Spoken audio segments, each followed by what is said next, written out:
All right, for more on how Canada should respond to Trump's tariffs, let's bring in political analyst Keith Leslie. Keith, what type of retaliation do you think would get the Americans' attention? Well, there's going to be the obvious stuff that we did even the last time, the Kentucky bourbon, the California wines, the Florida orange juice.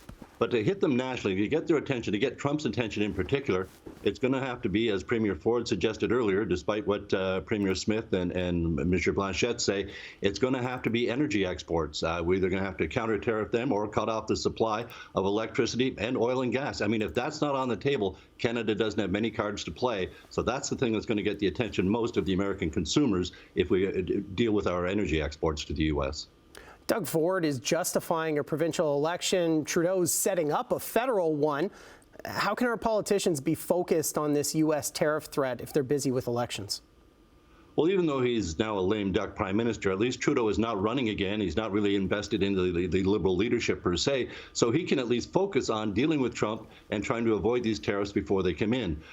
For Doug Ford, though, it looks like he's being opportunistic and trying to take advantage of this, saying he needs a new, better mandate to spend tens of billions of dollars to counter the Trump tariffs.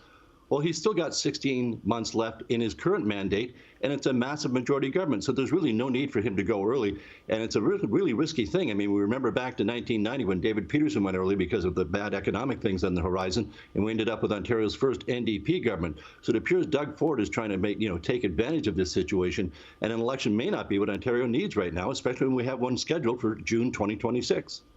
There were rumblings earlier today at that cabinet retreat with the Prime Minister about Trudeau getting a meeting with Trump. But even if he gets a meeting, like you said, he's in a weak political position. Can he negotiate effectively with Trump?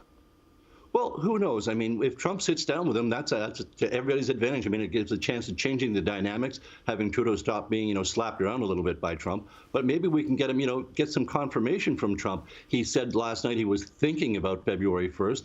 But then his executive order that he actually signed yesterday said that he'll review these trade deals and report back to him by April 1st. So do we have 10 days or do we have 10 weeks? And if we have 10 weeks, it does give Trudeau time to actually perhaps change Trump's mind, or at least change the agenda somewhat and get those 25% tariffs reduced, or at least show him we have an economic plan and a plan to address the border concerns that he keeps raising.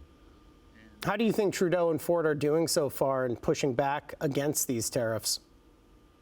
Well, for the most part, I think they've at least, said what Canadians want to say. I think Ford, in particular, standing up, with that Canada's not for sale hat on, and saying that, we're going to fight back, and we're going to fight back hard. That if they hit us, we're going to hit them just as hard, dollar for dollar.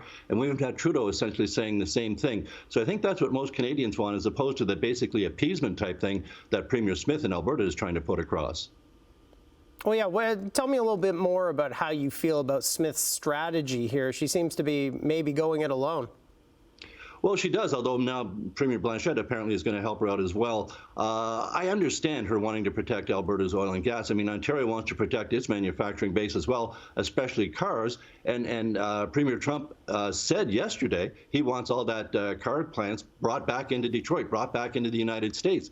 That would be devastating to Ontario's economy, and yet Premier Ford is willing to say everything's on the table. Premier Smith should be willing to say the exact same thing. All right, that's political analyst Keith Leslie. Keith, thanks very much for your insight. Thanks for having me.